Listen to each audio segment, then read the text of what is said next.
بسم الله الرحمن الرحيم الحمد لله رب العالمين والصلاة والسلام على رسولنا سيدنا محمد وعلى آله وأصحابه ومن تبعهم بإحسان إلى يوم الدين. அன்புக்கும் மதிப்புக்கும் உரிய உலமாக்களே, சகோதரர்களே, பெரியார்களே, அந்த வகையிலே இந்த ரமதானை அடைந்து கொண்டு அதிலிருந்து பூர்ணமான அருட்பாக்கியங்களை பெற்றுக்கொள்வதற்கு வல்ல அல்லாஹு தஆலா எனக்கும் உங்களுக்கும் அருள் பாலிக்க வேண்டும் என்று ஆரம்பமாக பிரார்த்தனை செய்து கொள்கின்றேன். அன்புக்குரிய சகோதரர்களே, பெரியார்களே, தொடர்ச்சியாக நாங்கள் பார்த்து வருகின்ற இந்த சீரா தொடரிலே கடந்த வகுப்பிலே ரசூல் ஸல்லல்லாஹு அலைஹி வஸல்லம் அவர்கள் ஹிரா குகையிலே தங்கியிருக்கின்ற போது முதலாக அவர்களுக்கு வஹி வருகின்றது. ஜிப்ரீல் அலைஹிஸ்ஸலாத்து வஸ்ஸலாம் அவர்கள் மனித உருவத்திலே தோன்றி முதல் 5 வசனங்களையும் வஹியாக கொடுக்கின்றான் என்ற அந்த விடயத்தை நாங்கள் பார்த்தோம்.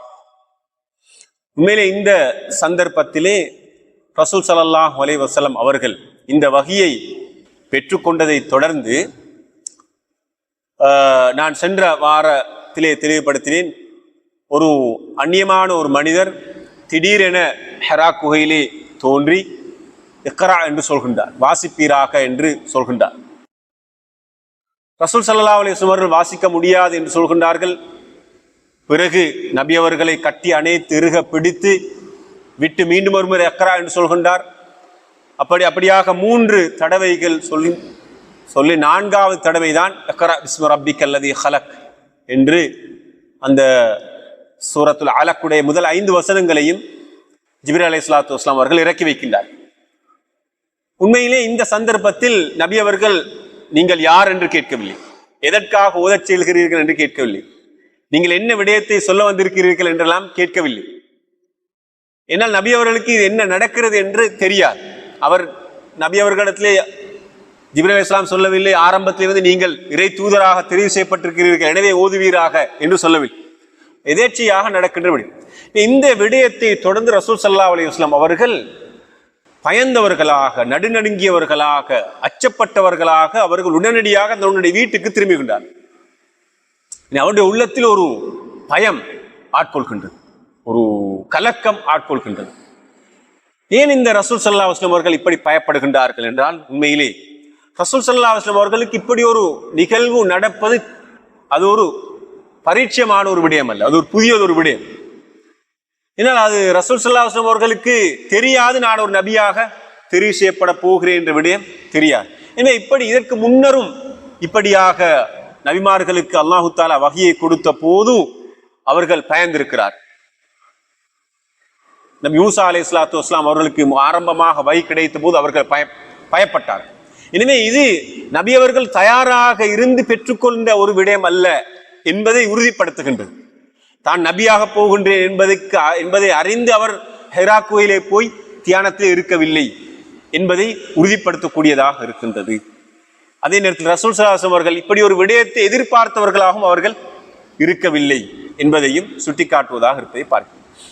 இந்த சந்தர்ப்பத்தில் மிக முக்கியமான ஒரு விடயம்தான், இப்போது இந்த முதலாவது வஹியை 600 வருடங்களுக்கு பிறகு ஜிப்ரீல் அலைஹிஸ்ஸலாத்து வஸ்ஸலாம் அவர்கள் இறங்கி இந்த உலகத்துக்கு இறுதி வேதத்துடைய முதல் 5 வசனங்களையும் கொடுத்து விட்டு சொல்கின்றார். இதனை எடுத்துக்கொண்டு சுமந்து கொண்டு பயந்தவர்களாக, நடுநடுங்கியவர்களாக நபி அவர்கள் யாரிடம் திரும்பி வருகின்றார்கள்?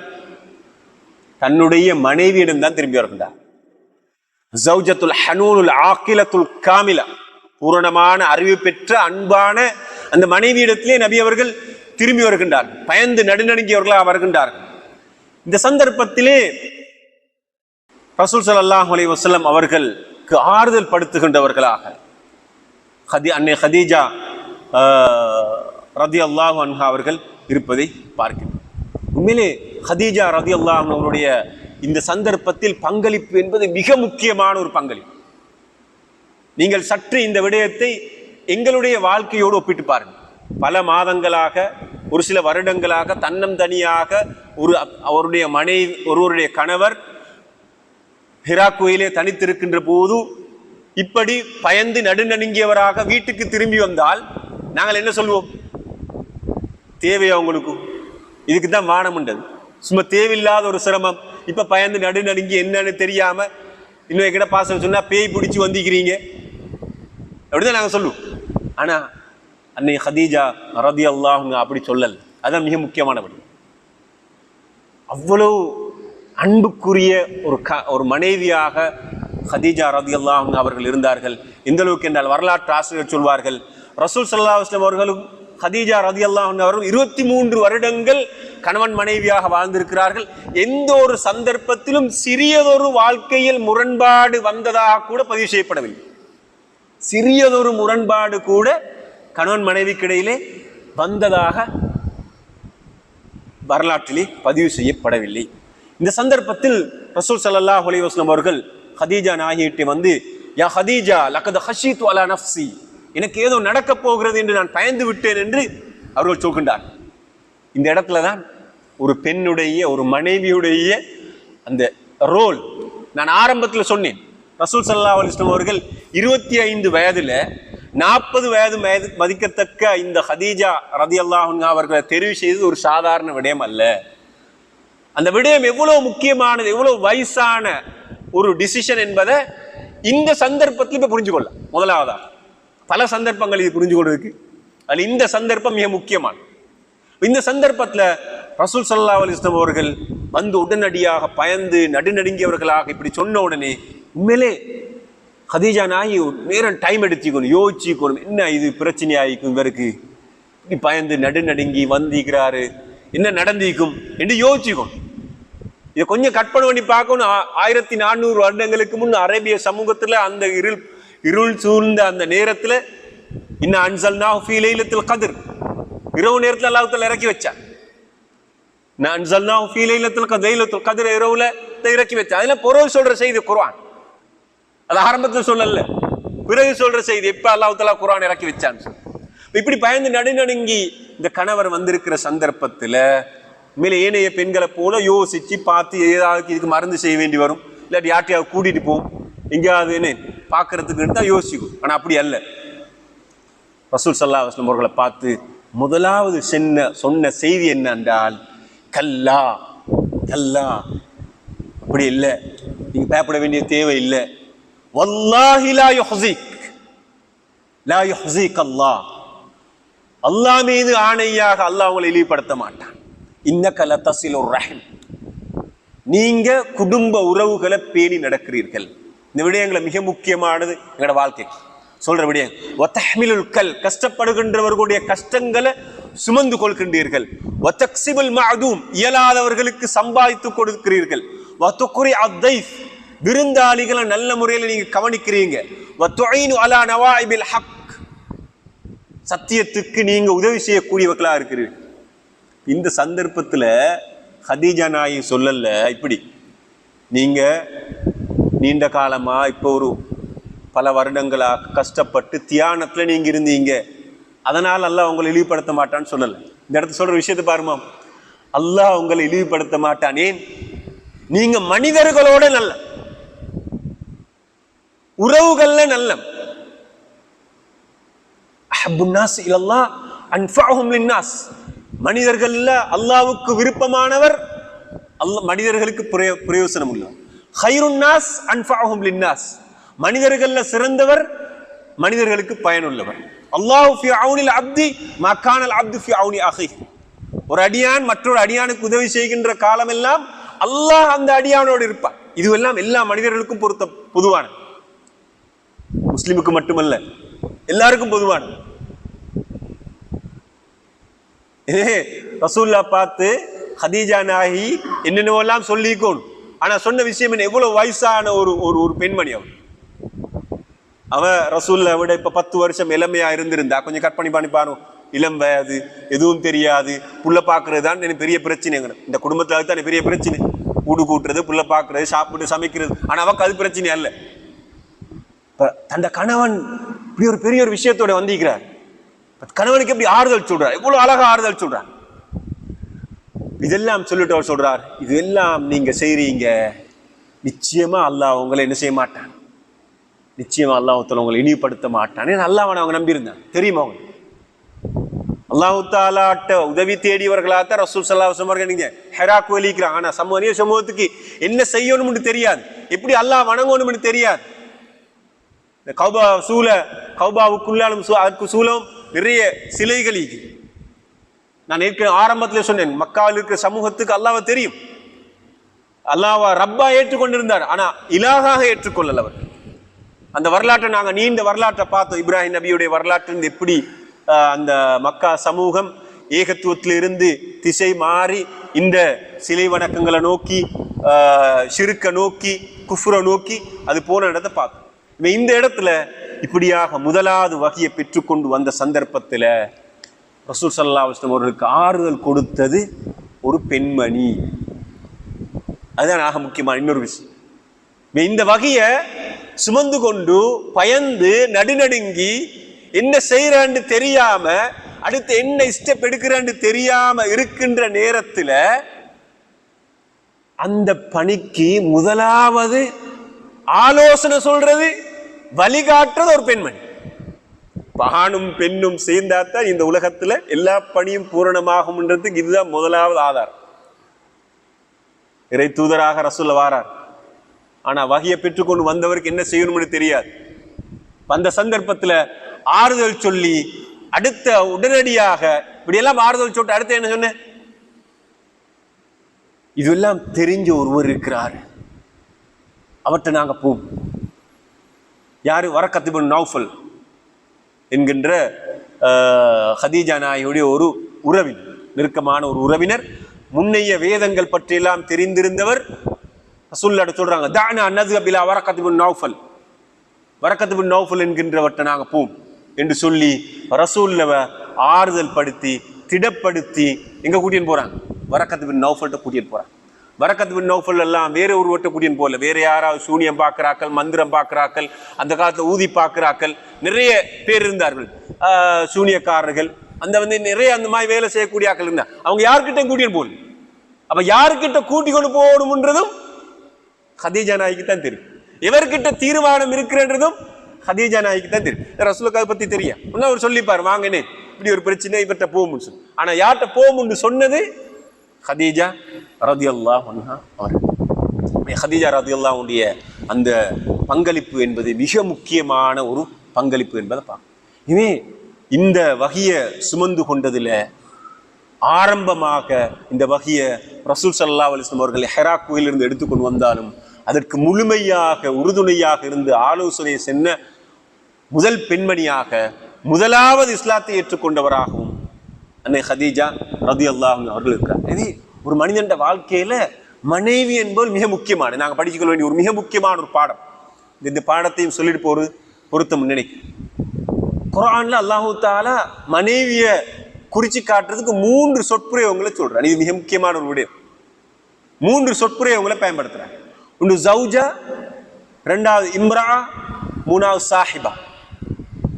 இந்த 3 சொற்பிரயோகங்களும் மனைவியை குறிக்கிறதுக்கு அல்லாஹு தஆலா குர்ஆன்ல பயன்படுத்திக்கிற சொற்கள். ஆனா இந்த 3 பிரயோகங்களும் 3 கருத்துக்களை தருது. ஆனா நாங்க தமிழ்ல மொழிபெயர்த்தா மனைவி மொழிபெயர்ப்பு. மம்ரஅத்து நூஹ், நூஹுடைய மனைவி, ரைட். அதே போல ஆதம் அலைஹிஸ்ஸலாத்தை பத்தி வார்த்தை ஜௌஜா, மனைவின்னு வரும். குல்லி அஸ்வாஜிக்க, அல்லாஹ் தஆலா ரசூலை பார்த்து சொல்றான், உங்களோட மனைவிமார் ஜௌஜ்னு சொல்றான். யௌம யஃபிருல் மர்உ மின் அஹீஹி வ உம்மிஹி வ அபி வ ஸாஹிபத்திஹி வ பனி, மர்மனால சாஹிபான்னு சொல்றான் மனைவி. இந்த 3க்கும் அற்புதமான ஒரு விளக்கத்தை தஃப்சீராசிரியர்கள் சொல்வார்கள். என்னண்டா, ஒரு மனிதன் ஒரு மனிதனுக்கும் அவருடைய மனைவிக்கு, கணவன் மனைவிக்கு இடையில இருக்கின்ற உறவு வெறுமனே உடலியல் ரீதியான உறவாக மாத்திரம் இருந்தால், கொள்கை ரீதியான உறவு இல்லை என்றிருந்தால், இருவருக்கும் இணக்கப்பாடில்லை, வாழ்க்கையில சந்தோஷம் இல்லை, இணக்கப்பாடில்லை என்றிருந்தால், குடும்ப வாழ்க்கையில் ஏதாவது பிரச்சனை ஒன்று இருக்கிறது என்றிருந்தால், அந்த சந்தர்ப்பத்தில் குர்ஆன் இம்ரா என்று பயன்படுத்தி, வம்ரஅத்து லூத், லூத்துடைய மனைவியை ரசூல் அல்லாஹ் தஆலா குர்ஆன்ல சொல்றேன் வம்ரஅத்துன்னு சொல்லு. என்ன லூத் அலைஹிஸ்ஸலாத்துடைய கொள்கைக்கு லூத் அலைஹிஸ்ஸலாத்துடைய மனைவி உதவி செய்யல, துரோகம் தான் செஞ்சான். வம்ரஅத்து நூஹ், நூஹுடைய மனைவியை அல்லாஹ் தஆலா இம்ரான்னு தான் சொல்றான். ஏண்டால் நூஹ் நபியுடைய கொள்கையை நூஹ் நபியுடைய மனைவி ஏற்றுக்கொள்ளல. வம்ரஅத்து அபீ லஹப், அபூ லஹபுக்கும் அவருடைய மனைவிக்கும் குடும்ப வாழ்க்கையில பிரச்சனை இருந்ததுன்றத அல்லாஹு தஆலா இம்ரா என்ற சொல்ல பயன்படுத்தி சொல்றான். இம்ரா என்று சொல்ல பயன்படுத்தி சொல்றான். தப்பத் யதா அபீ லஹபி வ மம்ரஅத்துஹு வ ஸௌஜத்துஹுன்னு சொல்லல, ஏன்னா அவனோட குடும்ப வாழ்க்கையில பிரச்சனை இருந்துச்சு. அத சூசகமா அல்லாஹு தஆலா சுட்டி காட்டுறான், இம்ரான்னு சொல்லு. அதே நேரத்துல அல்லாஹு தஆலா ஒரு கணவன் ஒரு மனைவிக்கு இடையில கொள்கை ரீதியான உறவும், அதாவது குடும்ப வாழ்க்கை சிறப்பாகவும் இருந்தால், எந்த விதமான பிரச்சனை இல்லாமலும் இருந்தால், அந்த சந்தர்ப்பத்தில் அல்லாஹு தஆலா ஜௌஜ் என்று சொல்ல பயன்படுத்தி ஜௌஜ் என்று சொல்ல பயன்படுத்தி குல் யா ஆதம் உஸ்குன் அன்த வ ஸௌஜுகல் ஜன்னah, ஆதமே நீங்களும் உங்களுடைய மனைவியும், ஜௌஜ் வம்ராத்துகான்னு சொல்லல, இடத்துல ஜௌஜ்னு சொல்றேன், நீங்களும் உங்களுடைய மனைவியும் இந்த சொர்க்கத்தில் வாழுங்கள் என்று சொல்றான். குல்லி அஸ்வாஜிக அல்லாஹ் தஆலா நபி அவர்களை பார்த்து சொல்றேன், நீங்கள் உங்களுடைய மனைவிமார்களுக்கு சொல்லுங்கள். ஜௌஜ் என்று சொல்லத்தான் பயன்படுத்தி. ஆனால் மூன்றாவது ஒரு பாவனை ஒன்று இருக்குது.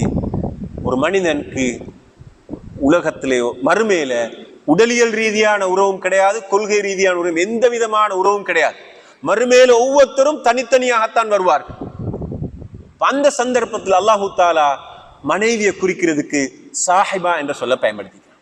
யௌம யஃபிருல் மர்உ மின் அஹீஹ், நாளை மறுமை நாளில் ஒரு மனிதன் தன்னுடைய சகோதரனை விட்டு விட்டு ஓடுவான்.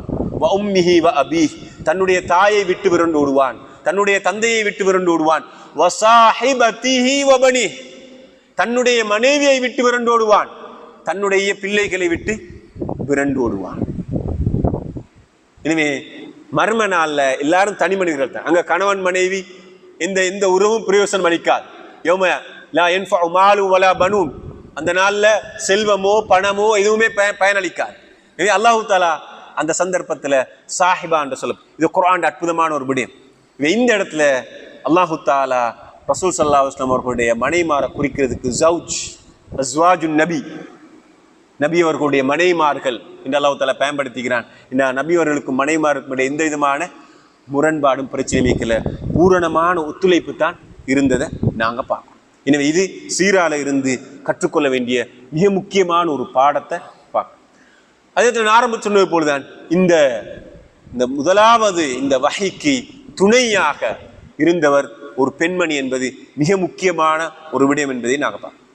அதே நேரத்தில் இன்னும் ஒரு மிக முக்கியமான விடயம் தான் இந்த சீரால இருந்து இந்த ஆரம்பத்திலிருந்து கற்றுக்கொள்ள வேண்டிய ஒரு மிக முக்கியமான ஒரு படிப்பினை. ஏன் அல்லாஹு தஆலா ரசூல் ஸல்லல்லாஹு அலைஹி வஸல்லம் அவர்களுக்கு 40 வருடங்கள் கடந்ததன் பிறகு நபியாக அவர்களை தெரிவு செய்தான்? இது ஒரு மிக முக்கியமான விடயம். நாங்கள் பல இந்த கேள்வியை கேட்டு பார்த்திக்க மாட்டோம். ரசூல் ஸல்லல்லாஹு அலைஹி வஸல்லம் அவர்கள் 63 வருடங்கள் தான் இந்த உலகத்தில் வாழ்ந்தார். நபியாக 23 வருடங்கள் வாழ்ந்தார். 40வது வயதுல அல்லாஹு தஆலா ரசூல் ஸல்லல்லாஹு அலைஹி வஸல்லம் அவர்களுக்கு நபித்துவத்தை கொடுக்கின்றார். அல்லாஹு தஆலா சில நபிமார்களை பிறக்கிற நேரமே நபியாக ஆக்கியிருக்கிறார். ஈசா அலைஹிஸ்ஸலாத்து வஸ்ஸலாம் அவர்கள் பிறக்கின்ற நேரமே நபியாக பிறக்கின்றார்கள். யஹ்யா அலைஹிஸ்ஸலாம் அவர்கள் பிறக்கின்ற நேரமே நபியாக இருக்கின்றார்கள். ஆனால் அல்லாஹு தஆலா இறுதி தூதர் ஸல்லல்லாஹு அலைஹி வஸல்லம் அவர்களை 40 வருடங்களாக இந்த இஸ்லாமிய தஅவா பணியை சுமந்து கொள்றதுக்கு அது மிகப்பெரிய ஒரு பாரம், மிகப்பெரிய ஒரு சுமை. இன்னா சனுல்கி அலைக கௌலன் ஸகீலா, அல்லாஹ் தஆலா குர்ஆன் சொல்றார், நாங்கள் உங்களுக்கு மிக கனதியான பாரமான ஒரு செய்தியை உங்கள் மீது சுமக்க போகின்றோம். இன்னா அரதுனல் அமானத அல ஸமாவாதி வல் அர்த், இந்த அமானிதத்தை வானம் பூமி எல்லாத்துக்கும் சுமத்தினோம். எல்லாமே என்ன மறுத்துச்சு, அதை மனிதர்களுக்கு சுமத்தினோம், மனிதர்கள் ஏற்றுக்கொண்ட அவ்வளவு பெரிய ஒரு அமானிதம். அந்த அமானிதத்தை சுமந்து கொள்றதுக்கு அல்லாஹு தஆலா 40 வருடங்களாக இறை தூதர் ஸல்லல்லாஹு அலைஹி வஸல்லம் அவர்களை தயார்படுத்துகின்றான். ஸல்லல்லாஹு அலைஹி வஸல்லம் அவர்கள் எப்படியெல்லாம் ஆரம்பம் முதல் சிறு வயது முதல் தயார்படுத்தினார்கள் என்ற வரலாற்றை நாங்கள் பார்த்தோம். சின்ன வயதிலே ரசூல் ஸல்லல்லாஹு அலைஹி வஸல்லம் 5 வயதாக இருக்கின்ற போது அவருடைய இதயத்தை பிளந்து வெளியே எடுத்து அதை சம்சம் தண்ணீரால கழுவி அதில் இருக்கிற ஷைத்தானுடைய பங்க வெளியெடுத்து வீசினதை வரலாற்றை பார்க்கும். அதே போல பல சம்பவங்களை நான் பார்த்தோம். ரசூல் ஸல்லல்லாஹு அலைஹி வஸல்லம் 40 வருடங்களுக்கு முன்னர் பல்வேறு விதமான அதாவது வித்தியாசமான அற்புதமான நிகழ்வுகள் நடந்தது. அதுவெல்லாம் அல்லாஹு தாலா ரசூலுல்லாஹ்வை மறைமுகமாக தயார்படுத்தி இருக்கின்றான் நபியாக வருவதற்கு. எனவே இந்த இடத்துல மிக முக்கியமான ஒரு செய்தி தான் 40 வருடங்கள் என்பது மிக முக்கியமான. குர்ஆன்லயும் அல்லாஹு தாலா 40 வருடத்தை பற்றி சொல்றான். நீங்கள் 40 வருடங்களை அடைஞ்சா நீங்கள் உங்களுடைய வாழ்க்கைக்கு நன்றி பாராட்டுங்க, அல்லாஹ்வுக்கு நன்றி பாராட்டுங்க, உங்களுடைய பெற்றோருக்கு நன்றி பாராட்டுகின்ற என்ற செய்தியை அல்லாஹ் தஆலா இன்னொரு குர்ஆன் வசனத்தை சொல்றதை பார்க்கணும். 40 ஃபைதா பலக 40 சனா 40 வருடம். 40 வருடம் மிக முக்கியமான ஒரு விடயம். எனவே இந்த மிக முக்கியமான இந்த அல்ஹம் உம்மா அல் இஸ்லாமிய இந்த முஸ்லிம் உம்மத்துடைய இந்த மிகப்பெரிய கவலையை சுமந்து கொள்வதாக இருந்தால் அதற்கு நீண்ட பயிற்சி தேவை, நீண்டது ஒரு தர்பியா தேவை. என்னால் இந்த மார்க்கம் அப்படித்தான் ததர்ருஜ் படிமுறை அடிப்படையில் தான் இந்த மார்க்கம் மனிதர்களுக்கு கட்டளைகளை கொடுக்குது, ஒரே அடியாக கட்டளைகளை கொடுக்கிறது. அந்த அடிப்படையில அல்லாஹு தாலா 40 வருடங்களாக எடுத்துக்கொண்டிருக்கிறான். ரசூல் ஸல்லல்லாஹு அலைஹி வஸல்லம் அவர்களை பயிற்றுவித்து ஒரு உயர்ந்த இடத்துக்கு கொண்டு வந்து அந்த இடத்துல இருந்து ரசூல் ஸல்லல்லாஹு அலைஹி வஸல்லம் அவர்களுக்கு இந்த பணியை அந்த சந்தர்ப்பத்தை சுமத்துனார். எனவே நாங்கள் எல்லோரும் கற்றுக்கொள்ள வேண்டிய ஒரு பாடம் தான். இந்த இஸ்லாமிய பணியை செய்வதாக இருந்தால் அதற்கு ஆரம்பமாக தயார்படுத்திக் கொள்ள வேண்டும் என்கின்ற அந்த செய்தியை சொல்கின்றது. அவசரப்பட இயலாது, எந்த விதமான தயார் நிலையும் இல்லாமல் இந்த பணியை செய்ய இயலாது, சரியான விளக்கம் புரிதல் இல்லாம செய்ய முடியாது. இந்த செய்தியை சொல்றதை பார்க்க. இனி அன்புக்குரிய இஸ்லாமிய சகோதரர்களே, இப்படி பல்வேறு விதமான படிப்பினைகளை பாடங்களை இந்த ஆரம்ப இந்த முதல் வஹி உடைய அந்த சந்தர்ப்பம் எங்களுக்கு சொல்றதை பார்க்க. அதுல மிக முக்கியமான மற்றும் ஒரு மிக முக்கியமான ஒரு விடயம் தான் நான் சென்ற வகுப்பிலே சொன்னேன். இக்ரா பிஸ்மி ரப்பிக்கல் லதீ ஹலக். இது ஒரு மிக முக்கியமான செய்தி. இதுல பிரதானமாக 3 செய்திகள். ஒன்று இக்ரா, நான் இதை பத்தி சொன்னேன். இந்த இஸ்லாமிய நாகரிகத்துடைய ஆரம்பம் 2 விடயம். ஒன்று பிஸ்மில், 2வது இக்ரா. ஒன்று பிஸ்மில், 2வது இக்ரா. ஒன்று வாசிக்கிறதுலேருந்து இந்த சமூகம் ஆரம்பிக்கணும். 2வது எந்த ஒரு விடயமாக இருந்தாலும் அந்த விடயத்தை பிஸ்மில் சொல்லி ஆரம்பிக்க வேண்டும், அல்லாஹ்வுடைய பேரால் ஆரம்பிக்க வேண்டும். நாங்க அல்லாஹ் தஆலா எந்த அளவு தூரம் பிஸ்மில் எங்கட வாழ்க்கையில வலியுறுத்திக்கிறோம். தூங்க போற நேரம் அல்லாஹும்ம பிஸ்மிக்க அமூத்து வ அஹ்யா, யா அல்லாஹ் உன்னுடைய பேரை கொண்டுதான் நான் மரணிக்கின்றேன் உயிர்ப்பிக்கிறேன்னு சொல்றோம். வீட்டை விட்டு வெளியின்ற நேரம் பிஸ்மில்லாஹி வலஜினா, வீட்டை விட்டு வெளியேற பிஸ்மில்லாஹி தவக்கல்து அலல்லாஹ், அல்லாஹ்வுடைய பேரை கொண்டுதான் வெளியேறும். நுழைகின்ற நேரம் பிஸ்மில்லாஹி வலஜினா வ பிஸ்மில்லாஹி ஹரஜினா வலல்லாஹி ரப்பனா தவக்கல்னா. சாப்பிடுகின்ற நேரம் பிஸ்மில்லா. பிஸ்மில் இல்லாத எந்த ஒரு செயலும் அபுத்தர், அது பயனற்றது, அது அருளற்றது என்று ரசூல் ஸல்லல்லாஹு அலைஹி வஸல்லம் சொல்லிக்கிறது பார்க்கலாம். எனவே மிக முக்கியமான ஒரு செய்தி, இந்த நாகரீகம் 2 அடிப்படைகளை கொண்டு ஆரம்பிக்கிறது. ஒன்று இக்ரா, வாசியுங்கள். வாசிக்காத சமூகம், இந்த சமூகம் நிச்சயமாக முன்னேற்றம் காண முடியாது. அறிவை தேட வேண்டும் என்று இந்த மார்க்கம் சொல்லுது. ஆனா அந்த அறிவு அல்லாஹ்வுடைய பேரால் தேடப்பட வேண்டும் என்று சொல்லு.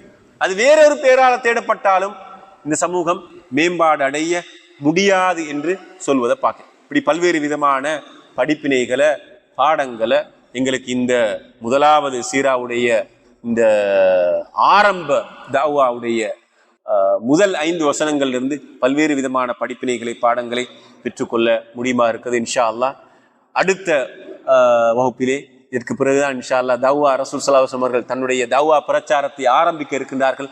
ஒவ்வொருவராக இஸ்லாத்துக்குள் நுழைய அந்த வரலாறு இருக்கின்றது. அதனை இன்ஷா அல்லாஹ் நாங்கள் தொடர்ச்சியாக பார்ப்போம். ஜஸாக்குமுல்லாஹ் ஹைரன். அஸ்ஸலாமு அலைக்கும் வரஹ்மத்துல்லாஹி வபரகாத்துஹு.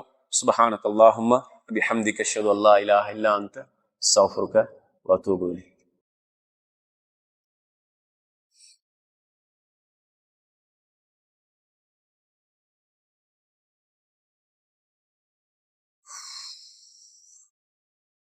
Assalamu alaikum wa rahmatullahi wa barakatuhu. Dear brothers and sisters, Mount Lavinia Vatarappala Al Jamiyatul Fakira Juma Masjid Community Development Project. Let us all join together in the visionary journey for the welfare and future of our society. The goals of our project: library and student study facilities, ladies prayer room facilities. In this masjid, the elderly can spend a long time doing amals with satisfaction. Those who do not have the facilities at home bring janazah to this masjid and keep it in the janazah special room until they take it to a safe place. Basic amenities for Mahalla residents, mini sports complex, hostel facilities for higher education students, permanent income for masjid maintenance, as well as social, educational and other necessary services for Mahalla residents. Community program connects you with love by generously donating to these projects that achieve great goals. Al Jamiyatul Fakira Juma Masjid. You can donate directly to the Masjid Office or to our bank account number. Hadan National Bank, Islamic Unit, account number 2500-100-37873. Al Jamiyatul Fakira Juma Masjid. For further details, Chairman Al-Haj M.R.M. Pfizer, 077816-816. Dr. Zaki Hanifa, 077-363-9352. Shakir Mulafa, 077-7397-697. Alhamdulillah, let us achieve permanent peace. Allah be praised.